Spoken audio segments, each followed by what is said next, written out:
We're in the endgame now. I mean that both figuratively and literally. Poe explains that the Star Destroyers have no shields because they're in the atmosphere, and I'm sorry, but can you keep track of your own fucking script? Oh, and it appears Palpy is growing a tad senile in his old age, because despite having thousands of Star Destroyers with the intent of ruling the galaxy, he didn't think to give them the ability to fly up. Ships that size need help taking off. Nav can't tell which way's up out there. Oh my fucking god. They need to destroy a tower which tells the ships to go up, and apparently shooting that means that they can't go up. This was written by 2 people in the year 2019 for fucking Star Wars. I feel embarrassed to be a fan of this horrible franchise. Also, you apparently have to shoot the cannons and then the entire ship explodes. I just can't, just what? But apparently the sacred Holdo maneuver pulled off in The Last Jedi was a 1 in a million move. We need to put some Holdo maneuvers.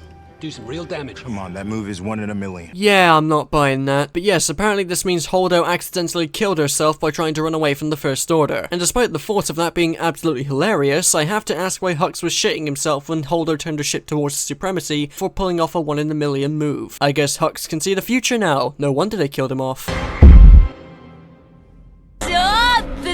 I also don't quite understand how something like this counts as a 1 in a million move. Like, how can you miss this exactly? But yeah, JoJo just retconned The Last Jedi again, although this time I'm actually kind of thankful because now space battles make sense again, so good job? Question mark? They send Lando to go and get help before heading off to Exegol. Meanwhile, Rey finally arrives and the Resistance make it just behind her. They decide to send some people down to manually disable the tower, even though it's completely unprotected and you can shoot it down from a distance. Not sensing much intelligence here once again, score for the space Nazis I guess. But then Pride decides to reroute the connection to his ship because apparently he flies now. I will repeat that. The ships cannot fly up because of a tower, and Pride just rerouted it to his ship to prevent it from being destroyed because his ship can fly up and the rest can't. The state of this franchise is just, oh. Finn senses this plan because he has the Force now, I guess. That's never elaborated on, but fuck it, we're running out of movie, let's move on. They then park hundreds of meters away from their desired goal for some reason, and then they ride on horseback towards the nav tower. It was funny as shit in the trailer, and it's twice as hilarious now because I can officially say they didn't try tilting the ship. That would have been a much better plan than just standing there with your finger up your ass when they ruined any chance of you winning, you massive fucking... Now you might think that everyone has pointed out a lot of the things I've covered so far, and you are absolutely correct. But can you blame me when these flaws are so fucking obvious as simply turning a blind eye to them would seem mental? At least to me anyway. Like, I've rewatched this film about 3 times in preparation for this video, and the first rewatch I decided to do it without using my brain. You know, like every spineless shill tries to tell you to do when you decide to apply rational thought to something that's based in real life physics and logic. Also, you know, despite its sci-fi setting. And I still came across at least half of the flaws I've noticed in this video, and they were some of the worst offenders too. So I'm sorry if I haven't broken much new ground for the story, but it's fun to shit on it either way. Anyway, back to Spaceballs 2, Pride tries to restart the shit so they can get the navigation back even though they just destroyed the tower. Don't think about it, it's far from the worst thing that happens. While this is happening, Rey meets up with Palpy, who explains that she has to kill him so that he can possess her of the power of all of the Sith. Now I want you to take a wild guess at what happens when Rey eventually kills Palpatine in a few minutes. Nothing actually happens, he just dies and Rey's fine. I guess he just forgot. Good job, Sheev, I'm so glad they brought you back for this Diarrhea Festival finale, you witless fucking prune. Then Abraham Jujar decides it's time to rip off Star Wars. Again, but this time it's with a scene that The Last Jedi also ripped off, so any emotional weight it was trying to carry is immediately lost because this is the 3rd time we've seen this scene. Awesome. Kylo arrives in a random TIE fighter, because why not? Then I present to you, ladies and gentlemen, Kylo Ren's final line of dialogue in the sequel trilogy.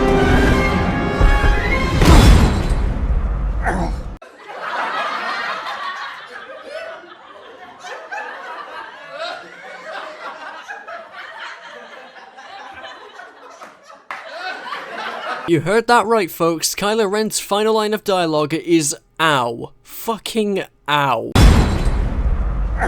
I'm funny. Oh, Adam Driver, you deserve so much better than this trilogy. And I do this thing for his mom where I pretend to cut myself, but I retract the blade. But I don't do it with him. Eventually, he meets up with the Knights of Ren, who are here. That's a thing that happens. And then we cut back to Kylo later, and his blaster disappears. What is happening in this scene? Kylo gets completely decimated because of this. You could have brought your lightsaber with you, you fucking retard. And then we cut back to Rey, who is stuck in mental perplexity because she can't kill Palpatine as he'll possess her. Palpatine tells Rey to do it. I am not kidding, he actually says, "Do it!" We are scraping the bottom of the barrel in terms of fan service here, to the point of inserting prequel memes into the final movie in the saga. How gay. But before Rey slays him, she teleports her lightsaber to Kylo, because I definitely need to be reminded of how retarded that power is. And then Kylo completely nuts the Knights of Ren. So yeah. So much for those characters. Rey and Kylo team up to take down Palpatine, only for him to immediately grab them and drain them of their life force, which repairs his body and gives him some new clothes. No, that wasn't a joke, that's just Star Wars at this point. Moving on, the Resistance is getting completely beamed and Poe almost gives up. But not before he hears Lando's voice in his comms and flies up to see what the fuck? You know, there's something to say here about this movie ripping off Endgame's finale, but that's not even the most puzzling thing about it. Now, I call bullshit on all of the massive Resistance ships getting through the magic gas without sustaining damage, but I was mostly willing to let it slide. But this is... there is no possible way this scene can actually happen, it just makes absolutely no sense. And the fact that these ships are already here, hovering completely still without immediately going into the battle to help out, makes this scene pretty funny. Even funnier when you consider that Leia did the exact same thing Lando did in the last movie, when they had much better odds against the First Order. Now all of a sudden the Nazi grandpa wizard is back with his fleet of planet-killing Star Destroyers, and everyone's like, yeah, I'll get in the ship, might die, fucking duh. Oh no, what an unforeseen turn of events! I still can't believe that this dumb shit plan works, because Palpatine made sure every ship could be destroyed by shooting the fucking cannons. Oh, Zori's alive, by the way, despite there being no way for her to escape Kijimi. That's fun. Palpatine grabs Kylo and informs him that he's still mad about Vader dunking on him 30 years ago, and chucks Kylo down a pit. Well, he's fucking dead, probably. Now, if his power's restored, Palpy proceeds to crank up the volume and bass boost everyone to death. I don't know why he bass boosts everyone, but I guess after shopping at Gucci for the first time, he's going to get with the times. How do you do, fellow kids? As Rey lies on the floor, completely drained of her life energy, she watches everyone get incinerated before her view is fixated on the stars. Now, you might not know this, but apparently these stars were the same ones in the opening crawl of A New Hope. But no one actually gives. Rey then begins to hear the voices of past Jedi like Obi-Wan, Yoda, Anakin, Mace Windu, and even characters like Ahsoka from the Clone Wars and Kanan from Star Wars Rebels. However, this makes no sense at all when you consider the fact that most of these characters never learned how to become one with the Force. Like Mace Windu, for example, because if I'm not mistaken, he might have gotten chucked out of a window before he learned that ability, you chicken cunts. Ahsoka could have learned that ability, but wait, does this mean she's dead now? I mean, I wouldn't be surprised given this is years after the Clone Wars, but damn, way to rub it in, Disney. And given Kanan, you know, died, I'd say him learning this ability is pretty slim. But, you see, I want to just bring this up because this actually got on my fucking tits. It might seem rather minuscule, but I think it's worth mentioning. So when The Rise of Skywalker released on digital back in March, it came with the ability to watch with subtitles. So not only could weeaboos watch it in a way that reminded them of something good, but it also gave deaf people the ability to submit to Disney's corporate empire along with the rest of us. There's just a little problem though. During the scene where the Jedi begin speaking to Rey, all of the male Jedi are fully named. But then, and get this right, all of the female Jedi were unnamed. The sexism's on display right now.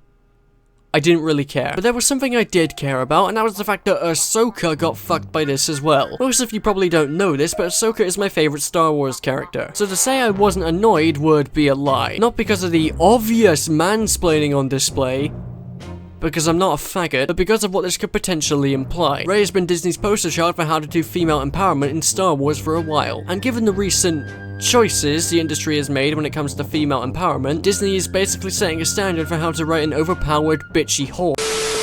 A powerful, independent woman in fiction. There's just one problem with that, and I can sum that up perfectly in 3 words. Rey sucks dick! Well, she doesn't even like it when people try to take her to safety, in fact.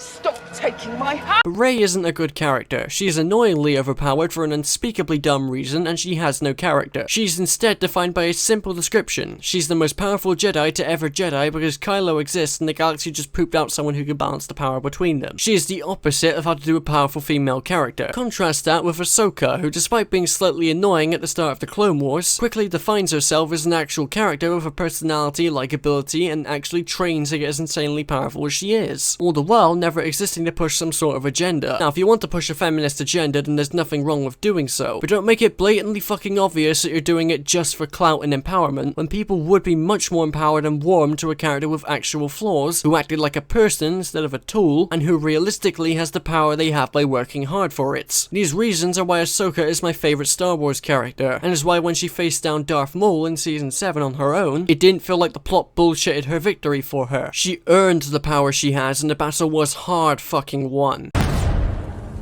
You're lucky Anakin didn't show up. The way you're fighting, you wouldn't have lasted long. Kenobi's arrogance. You'll find I have many qualities for you to dislike. So when I saw that in the subtitles Disney couldn't even be fucking bothered to name her, it just sort of said something to me, regardless of if it was the intent. Disney will push for Rey to be the one who will take Anakin's place in the prophecy and bring balance to the Force, and to be the character the entire saga was leading up to, who gets to be the most important and powerful person in the galaxy out of nowhere, while leaving characters like Ahsoka to be relegated to the position of just another Jedi voice that she hears. Ahsoka fucking walked so Rey could run, and she set the fucking standard for how to write a strong female protagonist, and yet you couldn't even be fucking bothered to name her by her own fucking name in the fucking subtitles and your own fucking shit moving, you degenerate piece of shit. Hey!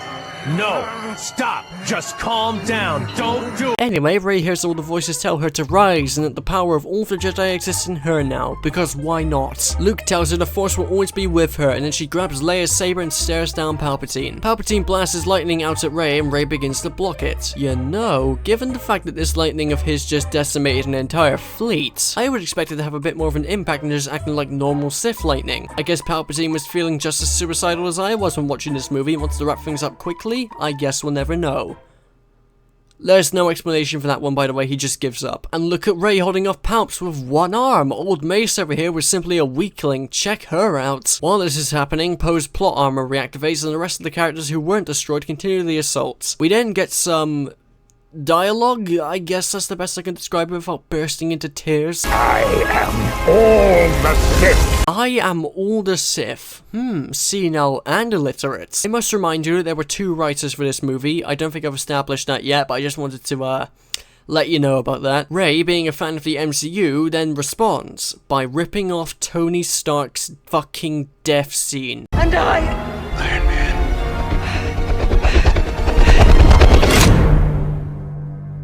I'm all the... Oh, brother! I never thought in my entire life I would see Star Wars take direct inspiration or flat out copy a fucking superhero film, but that day has finally come. Good job, guys. Of cunts. Rey then uses two lightsabers to deflect Palpatine's lightning back at him, because one lightsaber is some pussy shit. She needs two lightsabers, that'll do the job. She gets closer and closer to Palpatine and deflects all of his lightning back towards him, which begins to melt his face off. Is Force lightning the Sith equivalent of taking a piss? Because I'm not sure Palpatine knows how to turn it off. Except he did a second ago, so it doesn't make a whole lot of sense. Just turn off the fucking lightning! You would expect him to have learned it by now after Mace cooked him alive in the prequels, even if it was just to get sympathy from Anakin. Rey blasts a load of lightning at Palpy and it completely incinerates him, killing him off for good. Except he can come back at any time now because he can possess her, right? I mean, what's stopping Disney from bringing him back exactly? If he came back from this, then surely there's some other convoluted way he could survive, but fuck it, the movie's almost over. All the destroyers explode. They even have a scene where Pride looks out the window in shock as if he was important whatsoever, despite the fact that he did basically nothing except shoot a ginger. Yeah, he needs a death scene. We cut back to Palpatine's room and it's been completely destroyed, with Rey standing alone, victorious. Then Rey dies. Now, instead, Kylo comes back to life, again, and he goes over to Rey to force heal her, which is just something he knows how to do now. Okay, and in using this, he manages to bring Rey back from the dead because Star Wars is broken, and then they... Oh no. Oh no, no, no, don't do... No, no, no, no, no, don't... You know, considering how progressive and empowering Disney wants to look, appealing to a group of people who support an abusive relationship is a tad odd. Hey, I didn't make that up about Raylo fans, just watch the movies. They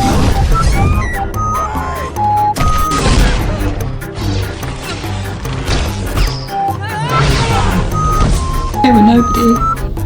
They're filthy junk traders. We sold you off for drinking money. You have no place in this story. You come from nothing. You're nothing. And then after this beautiful moment of such overwhelming emotion, guess what happens? Fighting Apparently when Kylo uses force healing, he ends up committing suicide, or maybe bringing someone back to life kills you or something. I don't really understand how this power works. But yeah, Kylo's dead now, which means that the last person to carry the Skywalker blood is dead too. In a movie titled The Rise of Skywalker, they kill the last two biological Skywalkers. All of your heroes are dead. Make way for Rey fucking Palpatine. You bitch! Oh, and we also get shots of a bunch of Star Destroyers falling out of the sky near other planets like Endor and Bespin. Hold on, what is happening here? How are these things even close enough to these planets when only one Star Destroyer actually made it out of Exegol and is still out there? In fact, if they did manage to get out, then does that mean they were this close to Endor and Bespin and Jakku this entire time? And if they were this close, then why haven't the planets been destroyed? What was stopping them from doing so? Why is everything wrong? And wait, what am I looking at? Do my eyes deceive me? We need to put some holdo maneuvers. Do some real damage. Come on, that move is 1 in a million. Bullshit is everywhere.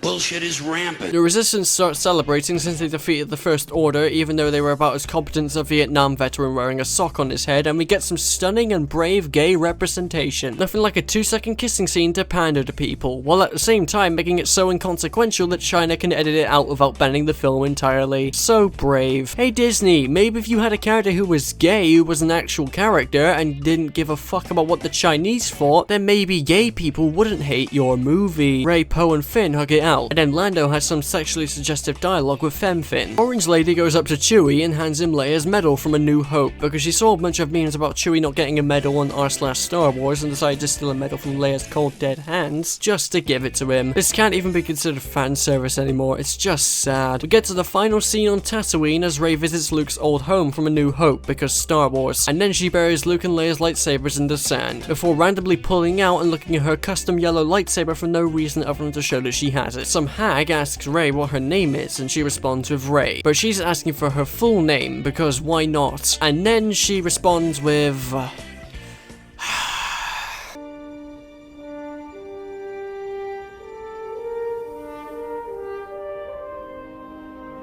Rey Skywalker.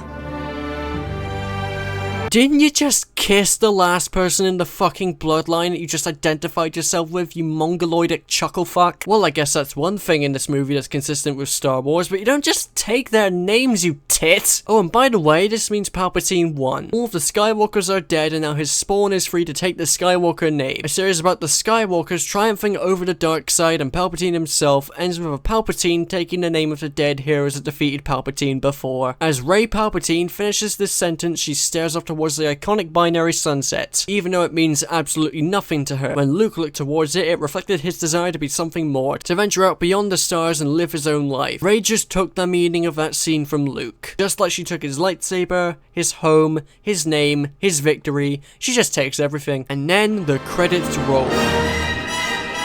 You're here, Rose are dead, they are dead, they are dead, they're dead. Force Steel, Dagger, Exegol, Magic Space Gas, shut the fuck up.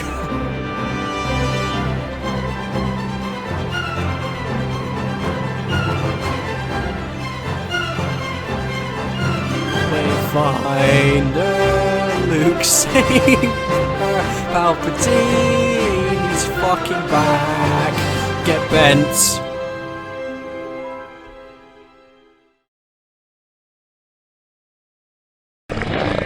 And that was The Rise of Skywalker. Holy hell, this was begging to be analysed. What a shit show. There is no way you can actually look at this script and approve it. I refuse to believe this is the script that they actually showed the executives. It is that bad. It's impressive just how many writing fuck-ups are present throughout this absolute shitfest. Even the most basic writer in high school could write a more consistent story than this squirting diuretic mess. Good lord, so the amount of plot holes and contrivances continued to pile up, to the point where I think this might be one of the single most unstable trilogies ever made. Nothing makes sense at all, the characters don't act like people, stuff just happens to push the plot forward, the luck factor in the film was insulting to take in, literally every single scene has luck in favour of the good guys, with only a few slight exceptions where luck is in the favour of the opposing side, and even then doesn't make a fucking lick of sense. The amount of logical contradictions and continuity contradictions for this movie, this trilogy, and the entire saga is unrivaled. It was evident at many points that Kiss and Ju did not give a fuck about the script. All of the old main characters except for Lando are dead. A Palpatine took everything they had along with their bloodline. Fucking Sith dagger that leads to the location of something that leads to another location. Fucking having to match up with the unshifted and broken ruins of a Death Star at a very specific angle and place, and Rey just nails it on her first fucking shot. Palpatine is just back and every possible explanation is insane. Kylo was an absolute waste. He says nearly nothing for the entire movie and then his last words to be fucking ow and then dies because he's badass enough to heal someone back from the dead. Oh yeah, the Force is royally fucked now, isn't it? It's just a magic trick now. No more defined rules for it or anything. The Force is a magic trick? How about my head spinning? That's not a very good trick. Half the film was dedicated to pissing all over The Last Jedi, while at the same time putting The Last Jedi's corpse next to an electric fence and pissing on that instead. It manages to retcon every single part of this franchise, and the story choices affect every single movie and TV show that is a part of the Skywalker saga. It is actually sad. They fucked everything. They couldn't even be bothered to give the saga a half-decent send-off. Everything is fucked. Rest in peace, Star Wars. What a mess of a franchise. I can't even call myself a fan anymore. You know, I always try my best to understand why people like things, just so I can make it clear that you can like whatever I criticize regardless of what I have to say. And while that stays true for this video, I cannot for the life of me figure out why this movie is even remotely liked by anyone, let alone given a perfect 10 out of 10 rating. Like, come on, you cannot tell me this guy wasn't shilling. It makes me so upset that this is what Star Wars has become. Just another generic, poorly written batch of sci-fi flicks. Fucking hell, no. No, no, no, no. That was never Star Wars. The Star Wars I know, the Star Wars I grew up with, was never just a bunch of sci-fi flicks. Star Wars was the creative vision of George Lucas, a man who against all of the odds broke new ground for sci-fi and filmmaking as a whole, just to execute his creative vision. It didn't matter how hard it was to make the film, he didn't care how long it would take. He made it because he wanted to. Star Wars to me has always been the purest example of creative freedom in filmmaking. Genuine proof that with enough creativity, talent, and hard work, something like it could be possible. And they were great films on top of that. Even if the prequels fell short compared to the original trilogy, the passion and storytelling was still there. In fact, I actually believe that if you refined a few aspects of the prequel storyline, the acting and dialogue, and update the visual effects, they would be some of the greatest Star Wars films ever made. Because even with movies as bad as the prequels, excluding Revenge of the Sith for a few key reasons, the passion for storytelling was still there. But with the Disney era of Star Wars, something has changed. Star Wars isn't a one-of-a-kind triumph of cinema anymore. Disney sees it as just another IP that they have acquired under their belt to support the foundation for their shitty corporate monopoly of the film industry. 60% of the media that you consume today is owned by Disney, and the quality of these pictures keep getting worse and worse as money fuels the desire for more, and they will use any beloved franchise or IP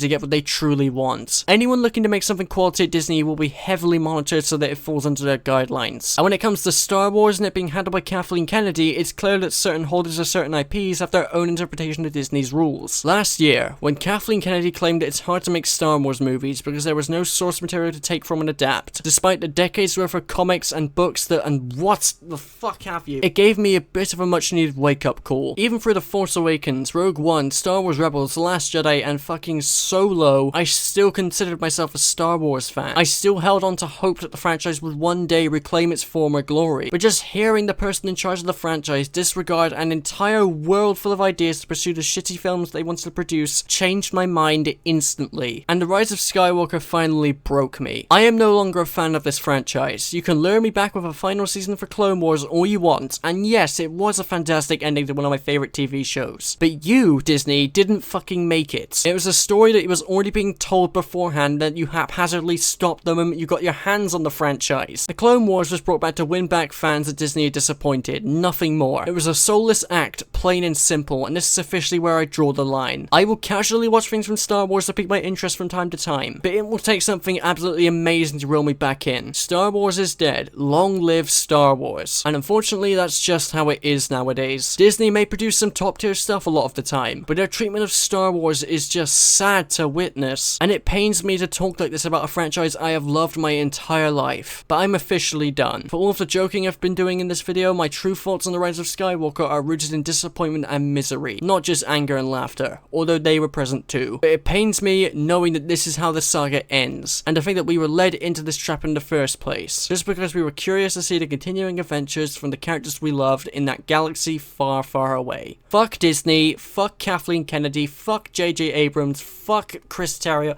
just fuck The Rise of Skywalker, plain and simple.